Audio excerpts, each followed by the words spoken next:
Πάρε ένα μπουκάλι κρασί, γύρνα το και πάμε να δούμε μαζί τι είναι αυτό που αναγράφεται πίσω από την ετικέτα. Τι είναι λοιπόν τα θειώδη ή στα αγγλικά sulfites? Δεν θα πρέπει να ανησυχούμε, καθώς ένα μικρό ποσοστό προστίθεται σαν συντηρητικό που δρά έναντι της οξύδωσης και έτσι διαφυλάσσεται ο αρωματικός χαρακτήρας του κρασιού και το τι φτάνει στο ποτήρι μας.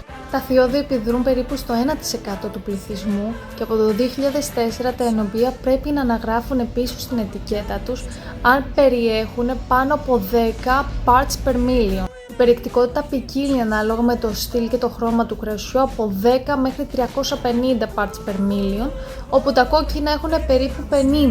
Θειώδη δεν συναντάμε μόνο στα κρασιά αλλά και σε άλλα τρόφιμα και ποτά, όπως χαρακτηριστικά τα αναψυκτικά τύπου κόλλα με 350, οι τηγανιτές πατάτες με 1900 και τα αποξηραμένα φρούτα με πάνω από 3.000 parts per million.